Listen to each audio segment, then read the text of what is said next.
Today, we're going to dig into a really unique and, frankly, deeply controversial chapter of Japanese cultural history.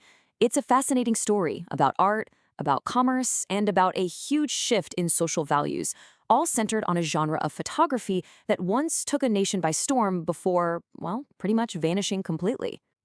So, here's the big question we're tackling. Imagine this, a genre of photo book so popular it created an entire industry, with some single books selling hundreds of thousands of copies. But today, it's literally illegal to publish or even distribute them. So what happened? How does something so mainstream become completely forbidden? Let's get into it. Okay, so first things first, let's be crystal clear about what we're actually talking about.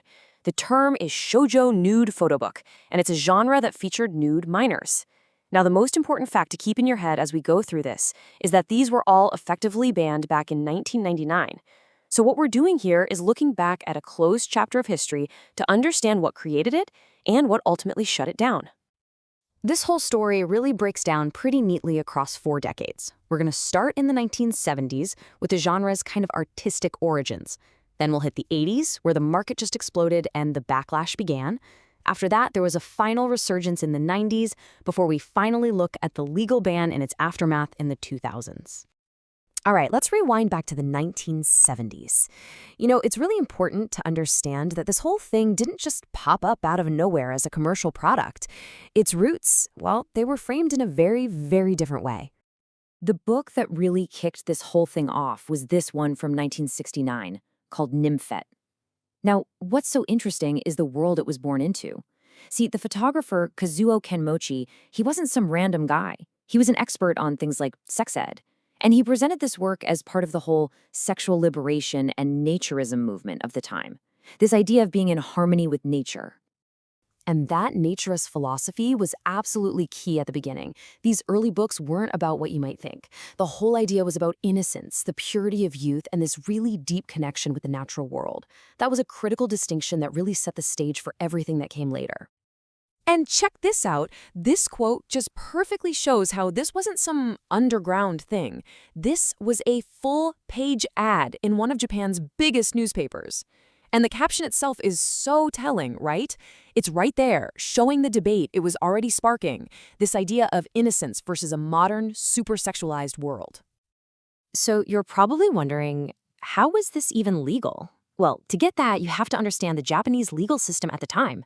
Obscenity laws were weirdly focused on one thing, the depiction of pubic hair. Since these subjects were prepubescent, their nudity just wasn't considered legally obscene. This was a world away from the standards in the West, where the focus was often on sexual acts, 2 totally different legal frameworks. Okay, let's jump forward to the 1980s. This is where this niche, artsy movement turns into an absolute commercial monster. I mean, everything is about to change. Just look at that number. Over 100. In a single decade, more than 100 of these photo books hit the shelves. This wasn't a tiny subculture anymore. This was a massive, mainstream market, and the demand just seemed endless. And of course, with that much demand, an entire industry just springs up to meet it. The first specialty magazine, Shoujo Alice, launches in 1980, and then boom, a whole wave of others follow right behind it.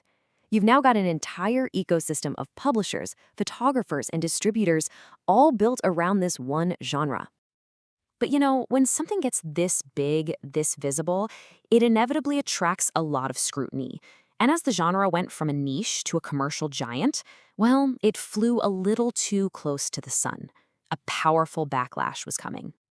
And that backlash started to get real, with specific police actions that started causing international headaches. In '85, a publisher's crew gets detained overseas. The very next year, the issue lands in the US, with these books getting seized in New York. And by 1987, the crackdown came home, with Tokyo police raiding a publisher for obscenity. Yeah, the tide was definitely turning. And if you want to know how serious this got, just listen to this. The police took the unusual step, their words, of coordinating a nationwide recall. They wanted that magazine pulled from every single store shelf in the country.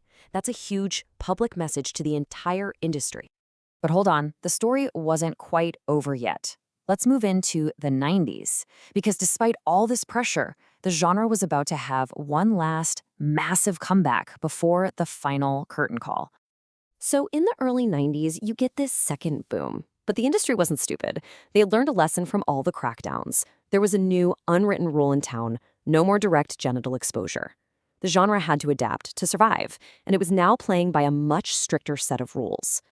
Now, here's a really interesting theory for why the genre eventually died out.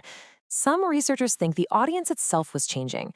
See, the early fans were part of this lolicon subculture, but later on, the broader otaku fandom, the fans who were really into characters, started shifting more towards manga and anime. They were moving away from live action stuff, which might have really weakened the genre's commercial base from the inside out. And that brings us to the end of the road, the fourth and final act, the 1999 law that changed absolutely everything. And what happened after the dust settled? So in May of 1999, the Japanese government passed this landmark piece of legislation. I mean, the name pretty much says it all. After decades of legal gray areas and shifting norms, a line was drawn in the sand, clearly and permanently.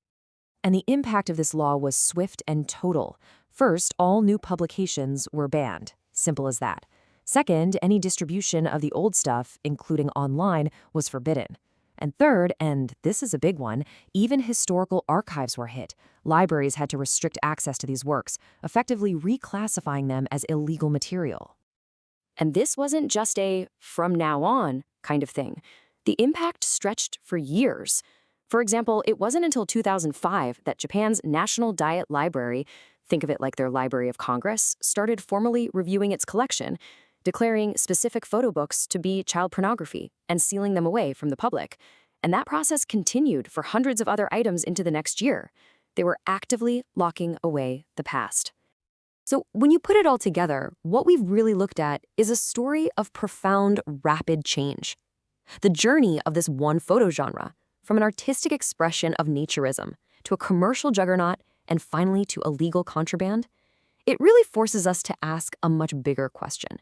This isn't just a story about Japan. It's about how every single society tries to define that incredibly blurry, constantly moving line between what it calls art and what it condemns as exploitation.